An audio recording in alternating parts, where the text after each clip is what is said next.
Hola y bienvenidos a otro vídeo de Aprende Anestesia. En este vídeo me gustaría que revisáramos una técnica en particular, que es la intubación a través de mascarilla laringea. Es una técnica muy útil, imprescindible para cualquier anestesiólogo. Dado que me dedico fundamentalmente a anestesia pediátrica, muchas de las cosas que voy a decir van a estar orientadas al mundo pediátrico, pero confío en que muchos otros aspectos sean relativamente universales en cuanto a manejo de la vía aérea. La intubación a través de mascarilla laringea es uno de los primeros planes propuestos o recomendados dentro del manejo de una vía aérea difícil. ¿Por qué es así? Pues porque implica un manejo en general muy seguro. Si vamos a intubar a través de una mascarilla laringea, quiere decir que ya tenemos un cierto grado de control sobre la vía aérea. Además, la mascarilla laringea es un dispositivo que usamos diariamente y en el que normalmente somos expertos. El tercer punto tiene que ver con que normalmente se recomienda que siempre que hagas una intubación a través de mascarilla laringea, lo hagas con un fibroscopio. Lo que vamos a tener es una intubación fibroscópica. Entonces, cuando tú haces algo viendo, mirando, nuevamente el perfil de seguridad de ese procedimiento mejora ostensiblemente. Inicialmente, en la primera mascarilla diseñada para intubar, que fue la Fast Track, se diseñó para que tú lo hicieras de forma ciega, ¿vale? No estaba tan extendido el uso de los fibroscopios. La mascarilla estaba diseñada para que tú pudieras, pues eso, manipularla, y tenía un tubo incluso especial, muy blandito, flexible, de silicona, menos traumático, para que tú pudieras hacer esos intentos, ¿no? Hasta que lograras colar el tubo en la glotis. Actualmente hay muchas mascarillas diseñadas para facilitar la intubación, pero siempre se hace el procedimiento guiado por fibroscopia. Vamos a tener dos situaciones en las cuales podríamos llegar a usar este tipo de técnica, ¿vale? Por un lado es una vía aérea difícil que nos ha sorprendido, que no nos la esperábamos y de repente pues la estamos manejando y hemos estabilizado la situación con una mascarilla laringea y ahora vamos a intentar intubar a través de la mascarilla. Aquí vamos a tener menos tiempo de preparación. Y otro escenario en el cual tenemos una vía aérea conocida, ¿no? Programada, que nos estamos planteando que uno de nuestros planes dentro de nuestra estrategia de vía aérea va a ser intubar a través de la mascarilla laringea. Bien, pues en este segundo caso, en que vamos a tener todo el tiempo del mundo para prepararnos, es en lo que me gustaría detenerme. Y en lo que en el mundo pediátrico en particular es muy importante que pasemos un buen rato revisando el material, ¿vale? ¿A qué me refiero con esto? Pensar que, por ejemplo, si yo tengo un paciente de 10 años con una mucopolisacaridosis, que a lo mejor estoy pensando en que voy a tener que intubar a través de la mascarilla laringea, pues estos pacientes que pueden tener vías aéreas estenosadas, ¿no? Que tienen tallas a veces reducidas, pues puede ser que ese paciente se le logre meter una mascarilla del 3, que a lo mejor es la que le tocaría por peso o por edad, a lo mejor una mascarilla del 2,5 o a lo mejor le tengo que poner una mascarilla muy pequeña del 2. Además, el tubo endotraqueal que le entre a ese paciente, pues también puede ser que le entre, a lo mejor le tendría que por edad entrar un tubo del 6, pero a lo mejor solo le entra un 4,5. Entonces hay una incertidumbre respecto a qué material voy a poder usar. Voy a tener que prepararme varios tamaños de distintos materiales.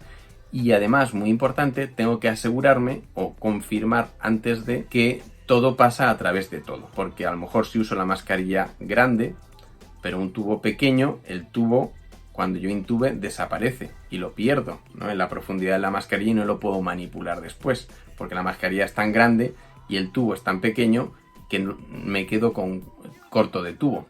O puede ser que tenga el problema de que si el tubo que le entra es muy pequeño, a lo mejor el fibro del que yo dispongo, que no es suficientemente fino, no pase por ese tubo, ¿vale? Ese es un problema que teníamos nosotros hasta hace poco. Ahora tenemos un fibro que es un fibro desechable, que es muy largo y muy fino, y la verdad que con ese podemos hacer cualquier paciente ya. Pero antes, pues nuestro fibro era el que era, y si teníamos que ir a tubos muy finos, teníamos que ya ir a llamar al neumólogo que nos dejara el fibroscopio más fino o usar un rinoscopio. Pero nuevamente los rinoscopios son más cortos y a lo mejor no te llega en un paciente grande para hacer tu fibroscopia. Entonces, todo ese juego de tamaños, calibres, es lo que tienes que ver a priori y tenerlo muy claro si te vas a tirar a la piscina con un paciente pediátrico. Lo otro que tienes que hacer con todo ese material es que todo debe quedar lubricado, ¿vale? Porque vas a estar pasando tubos a través de tubos, empujando, y todo eso hay que lubricarlo bien. Entonces, antes de pasar al paciente, tenemos que no solo ver todo el material que vamos a usar, lubricarlo, etcétera, sino luego hacer una simulación de cómo pasarían los tubos, ¿no? Y ver que efectivamente pasan bien, y no solo que pasan en un sentido, sino también en el otro, y que incluso el balón de neumotaponamiento no se te atasca en la mascarilla laringea, porque eso también puede pasar. Todo eso debe quedar chequeado antes de pasar al paciente y requiere un tiempo. Lo otro que vamos a tener que preparar son las jeringas de anestésico local, porque normalmente usaremos anestésico local para facilitar la intubación, medicación intravenosa, que como veremos pues también vamos a usar probablemente bolitos de distintos anestésicos para facilitar esa intubación, como veréis normalmente hacemos en paciente en ventilación espontánea. Vamos a hacer una asignación de tareas, normalmente al residente a lo mejor se le va a decir que se encargue de la máquina de anestesia y a lo mejor de la medicación intravenosa. Y luego no es raro que necesites varios asistentes a tus maniobras de vía aérea. Puede ser que necesites simultáneamente que alguien te tire de la mandíbula, que te subluxe, y otra persona que te tire de la lengua. Esto es relativamente frecuente que lo usemos en un paciente difícil como puede ser una mucopolisacaridosis. Necesitas hacer un briefing en el cual le expliques a todo el equipo, porque normalmente en una vía aérea difícil pues es posible que tengas varios adjuntos de anestesia, el residente, los cirujanos que estén por ahí pululando. No es raro que a lo mejor tengamos un otorrino si pensamos que es un caso un poquito más complicado. Tenemos que comentar nuestros planes, cuáles son nuestros planes de intubación, de rescate de la vía aérea y nuestros planes de oxigenación si todo se fuera al guano, ¿no? Pues tener preparado nuestra tráqueo de urgencia o nuestro vent train. Todo eso requiere tiempo. Entonces veis que llevamos un tiempo hablando en este vídeo sobre cómo es la intubación a través de mascarilla laringea y todavía no he dicho exactamente cómo es la técnica.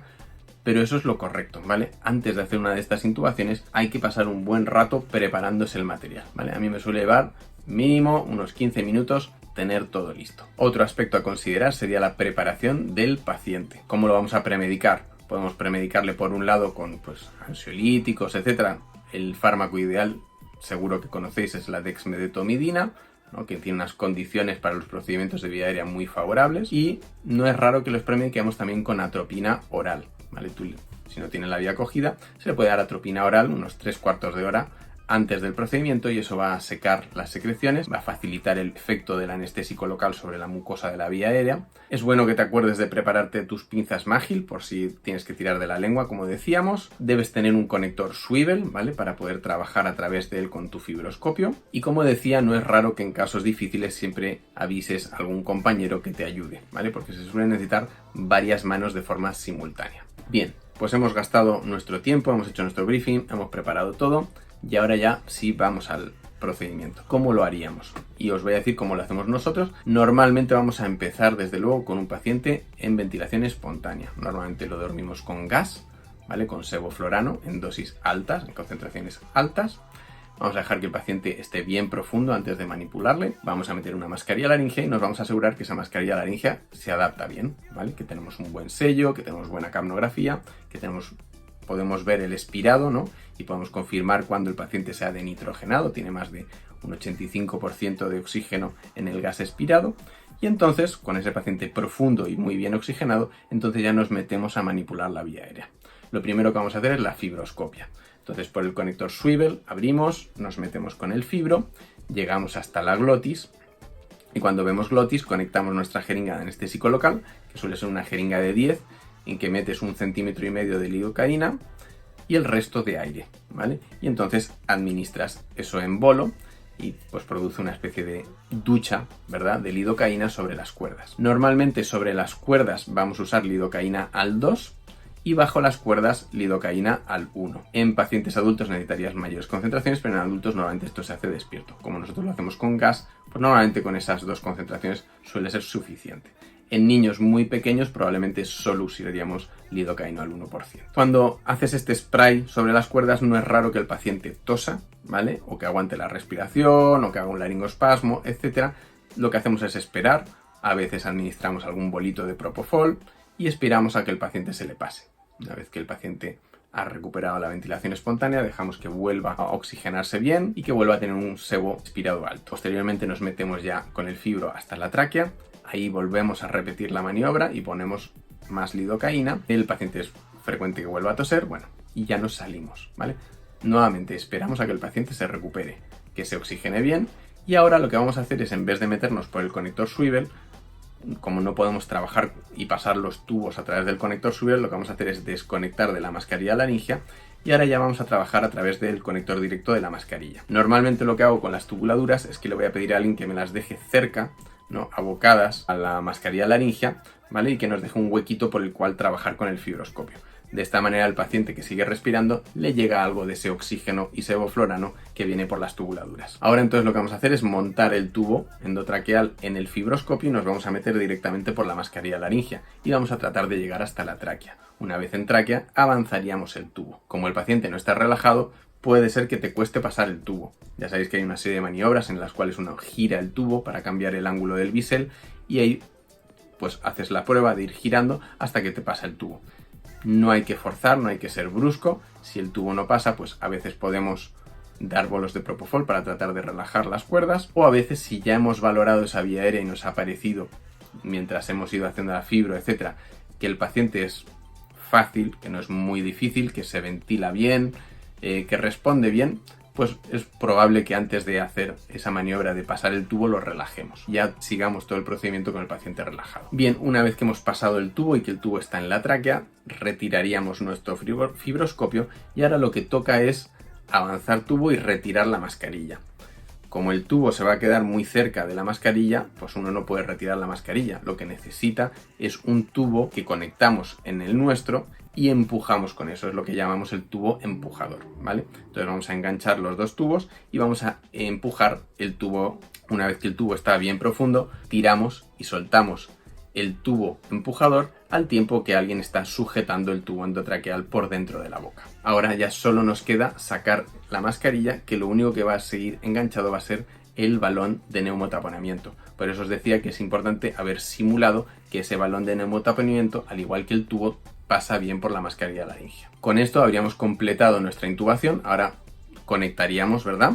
Pondríamos el conector del tubo, conectaríamos nuestras tubuladuras y confirmaríamos que estamos en tráquea, ¿vale? Que tenemos capnografía, etcétera. Recuperaríamos al paciente, lo volveríamos a oxigenar bien y una vez que está todo bien estabilizado, haríamos otra fibro ahora a través del tubo y ya dejaríamos el tubo a los centímetros de la carina que nos interese. Bien, pues ahí los tenéis. Hemos visto rápidamente los aspectos fundamentales de la intubación a través de mascarilla laringea. Una técnica muy útil y relativamente sencilla. Muchas gracias por haber visto el vídeo. Si os ha gustado, por favor, darle al like y suscribiros para ver más vídeos como este sobre anestesia y seguridad en el quirófano. Muchas gracias y os veo en el siguiente. Hasta pronto.